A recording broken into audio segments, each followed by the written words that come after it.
So we're going to discuss now inequalities the way we see them in word problems.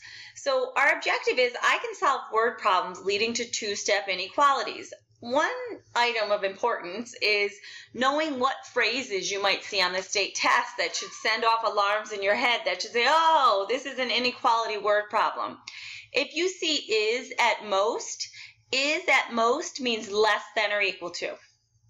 Is at least means greater than or equal to. Under means less than. What is the greatest number? They ask that all the time. What is the greatest number means less than or equal to. Is less than or to be less than, means less than. No more than means less than or equal to. Is more than means greater than. So is more than means greater than. That will meet or exceed means greater than or equal to, and exceeds means greater than. So these are just terms you have to know to have a shot at being able to solve inequality word problems. Let's take a look at some. This came from the 2016 state test. It said a trailer will be used to transport several 40-kilogram crates to a store. The greatest amount of weight that can be loaded onto the trailer is 1,050 kilograms. So the greatest amount of weight is 1,050 kilograms. An 82-kilogram crate has already been loaded onto the trailer. What is the greatest number of 40-kilogram crates that can also be loaded to the trailer? Okay. So first of all, they want to know what's the greatest number of 40-kilogram crates that we can also load.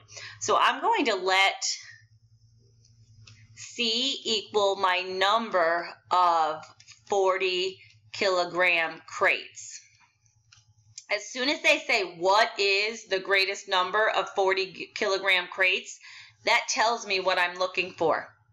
So I'm going to transport several. I don't know how many, but I'm going to call C the number of them. And they want to know the greatest amount of weight that can be loaded onto the trailer. So the greatest amount of weight is 1,050. So I know whatever weight I put on for the crates, it has to be less than or equal to 1,050. I also know an 82-kilogram crate has already been loaded onto the trailer. So already this side represents what's loaded onto the trailer. Already an 82-kilogram crate has been loaded. C is going to be the number of 40-kilogram crates. Well, what would be the weight of those 40-kilogram crates? It would be 40 times C. So the inequality we're going to be solving is 40C plus 82 has to be less than or equal to 1050. And once I've written my inequality statement, I can go ahead and just solve it. And we solve inequality similar to how we solve equations. First, we'll undo addition or subtraction. So I'm going to subtract off the 82. This will allow me to move all of my constants to the right side of the inequality. So I'll only be left with my variable term on the left. So 4C is less than or equal to 1050 minus 82. 10 minus 2 is 8. I can't take 8 from 4. I'll have to make that a 9. 14 minus 8 is 6. Must be 968 once I take off that 82-kilogram crate that's already been loaded. Oh, I lost my 0 with my 40C. Now to solve for C, the operation between the 40 and the C is multiplication. How do I undo multiplication? Division. So I need to divide the left side by 40. If I'm dividing the left side by 40, I'm also dividing the right side of my inequality by 40. 40 divided by 40 is just a fancy form of 1. So I have C, I divide it by a positive, so my inequality symbol just remains the same. And I do 968 divided by 40. So I have to do 40 into 968. 40 goes into 96 twice. 40 times 2 is 80. Subtract off, we have a 16, drag down an 8. 4 times 4 is 16, so I know 40 times 4 would be 160. I have 8 left over. Put a decimal point there, drag down a 0. How many times does 40 go into 80? Twice. So the number of crates has to be less than or equal to 42.2 crates. You can't load 0.2 of a crate, 24.2 crates. You can't load 0.2 of a crate, so what's the maximum number of crates? 24. Reminds me of that problem that math dude guy did with loading boxes of books onto an elevator. He included his weight plus the weight of the boxes of books, and he didn't want the elevator to plummet to the ground. Okay. So hopefully that helps on that one. Let's take a look at another one. This was on the New York State Assessment 2015. They ask these inequality questions every year. It says Ben earns $9 per hour and $6 for each delivery he makes. He wants to earn more than $155. More than is greater than. So whatever he earns, I know he wants it to be greater than $155 in an 8-hour workday.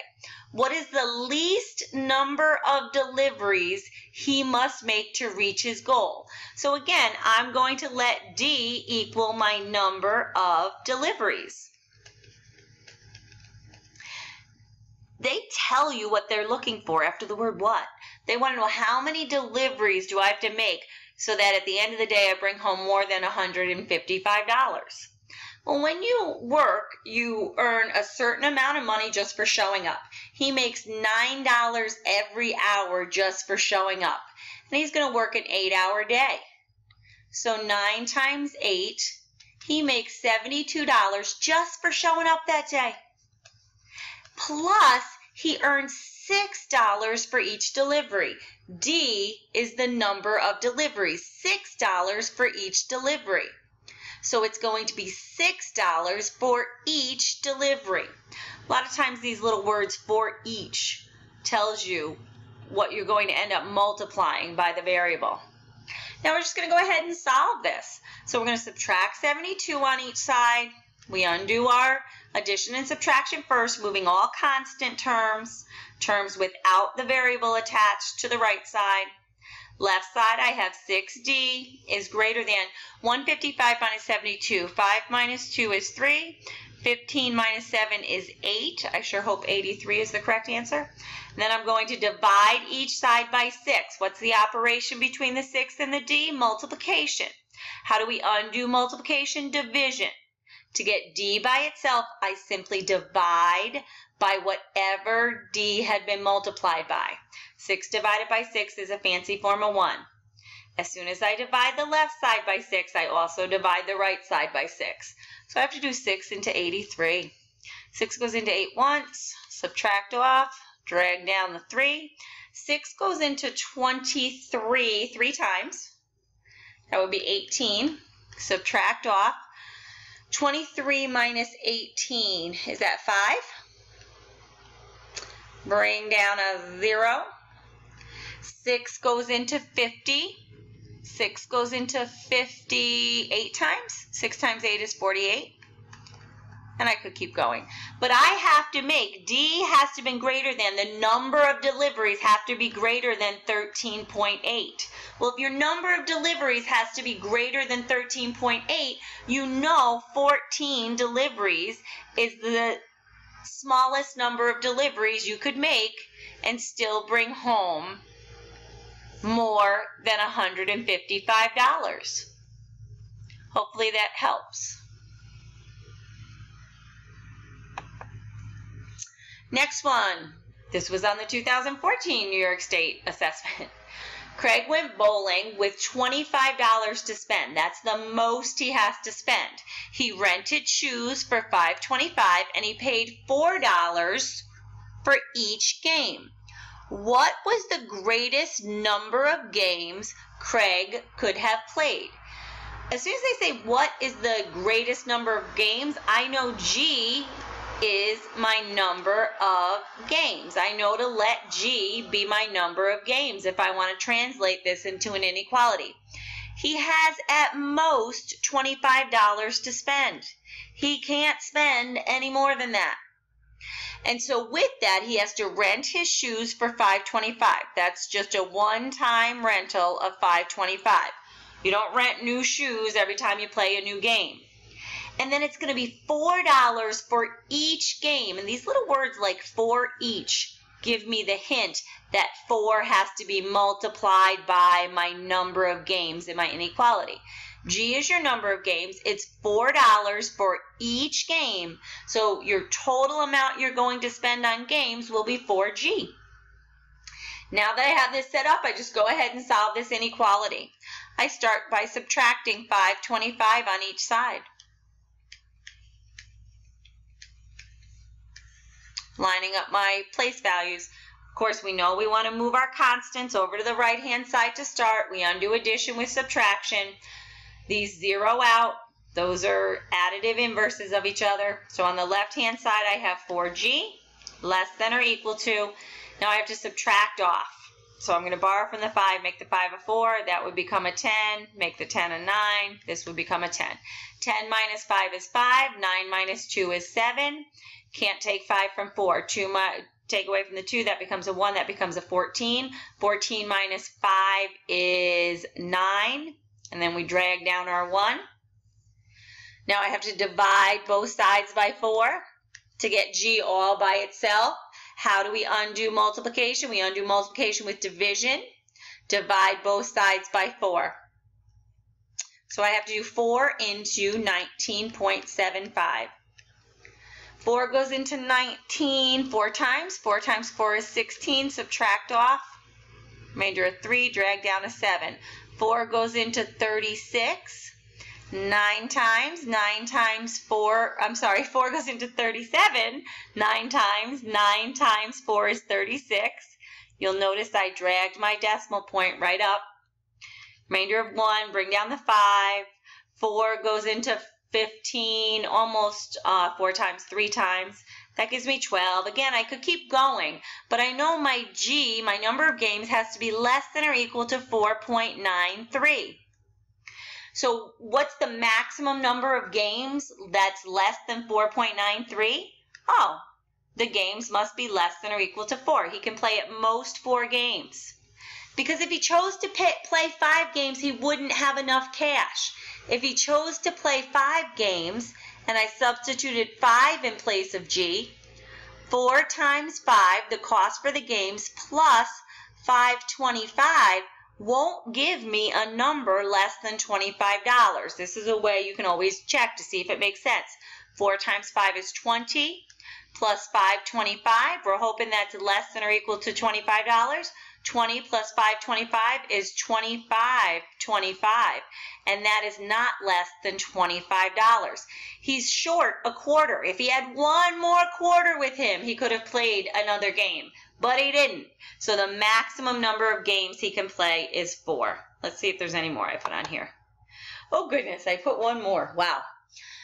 All right, this was again on the 2014 state exam. It says, for her cell phone plan, Heather pays $30 per month plus $5 per text. So the amount you pay per month is a flat fee plus $5 per text. A lot of times, you know, T is my number of texts, so I know I'm going to put my T here. 5 cents per T kind of tells me it's going to be 0.05 T. She wants to keep her bill under $60 per month. She wants it under $60 per month, which inequality represents the number of texts she can send each month while staying within her budget. Okay, she has to pay $30 before she sends a single text. And then she has to pay 5 cents per text. So 0.05 times her number of texts. Again, we're just going to go ahead. How do we undo addition, subtraction? Subtract 30 on both sides. We then have 0.05t is less than 60 minus 30 is 30. We have to divide both sides by 0.05 to get t all by itself. T will be less than 30 divided by 0.05. I have to move this decimal over 2. So I'd have to move this decimal over 2. 3,000 divided by 5. I bet it's 600. I bet t has to be less than 600. I had to do it quick. I'm running out of time.